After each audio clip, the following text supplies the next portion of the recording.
But Johnny says this. He says, does Deuteronomy 4:14 imply that the ordinances and judgments are only applicable in the Promised Land? Where can I find support for the statutes and judgments to be applied wherever you live?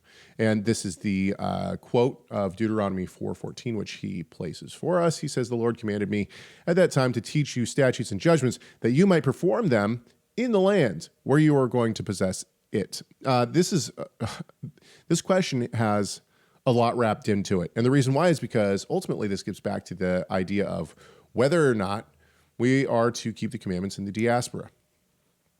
Do you want to start, Rob? Well, one that comes to mind is Numbers chapter 9, which is where they keep the Passover, and they're in the wilderness. They haven't come into the Promised Land yet. And it says, this is, so Numbers 9 begins, thus the Lord spoke to Moses in the wilderness of Sinai. This is NASB 1995. In the first month of the second year, after they had come out of the land of Egypt, saying, now let the sons of Israel observe the Passover at its appointed time, on the 14th day of this month, at twilight, etc. They're in the wilderness. They're not in the land. The whole Torah is given in the wilderness. The Mishkan is in operation in the wilderness for 40 years. And so now, is it ideal? No, it's kind of like maybe we were talking about with this, how we honor Shabbat. Because we know from Joshua that all the males that were born, that were under 20 when they left Egypt and that were born in the wilderness had not yet been circumcised. That means in Israel, you had men after Moses' death, but before they're entering the Promised Land, while they were still receiving manna, right, that you had men probably as old as 60 years old who had not been circumcised.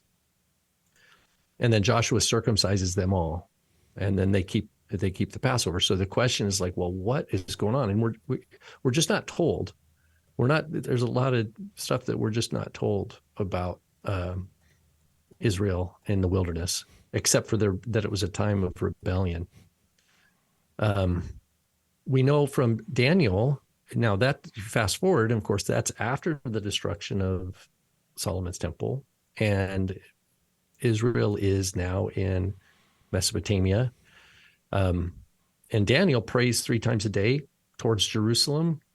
Right. And it says it's at the time of the sacrifice. So it would seem that Daniel's prayer life is oriented towards a priestly service in Jerusalem that wasn't really going on, but yet it still informed his his observance, right?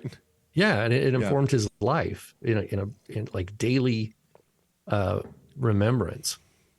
So, and there's other passages we could find, but so I got 2 of them. Okay, I got 2 of them. So, and Johnny's in the chat room right now, and he says, I studied further and understood it properly thanks to TR and your other vids. So I'm going to keep going, though, nonetheless. Okay, let's hear it. Let's hear it. My main passage that I'll go, I have 2 of them, but the main passage I'll go to is Deuteronomy 31-8. And it says this, and when all these things come upon you, the blessing and the curse, which I have set before you, and you call them to mind among all the nations, where the Lord your God has driven you. So it seems like what he's talking about in Deuteronomy 30 is the Jews, the Jewish people, the Israelites are not in the lands. They have been driven out to their enemies. And return to the Lord your God, and you and your children, and obey his voice in all that I command you today. Well, how are they supposed to do that if it's only for the land? They're in exile. Yeah. With all your heart, with all your soul, then the Lord your God will restore your fortunes, and the Lord your God has scattered you. If your outcasts are in the uttermost parts of heaven, from there the Lord your God will gather you, and from there he will take you. And the Lord your God will bring you into the land that your fathers possessed, so on and so forth. So it seems to me that the Deuteronomy 31-8 passage affirms that Israel, and I'm using Israel at this point now as neither Jew nor Gentile, but God's covenant people, that when God's covenant people are outside of the land, if they do all that he has commanded them, he will bring them back to the land. And this seems to be reaffirmed or affirmed, let's say for the first time, in Leviticus 18.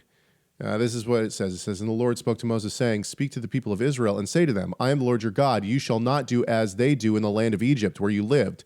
And you shall not do as they do in the land of Canaan, to which I am bringing you. You shall not walk in their statutes. You shall follow my rules, and keep my statutes, and walk in them. I am the Lord your God." Thank you so much for watching this video. Tell us your thoughts on this subject by leaving a comment in the comment section. Make sure you like, share, subscribe, and enable those notifications. And we'll see you in the next video.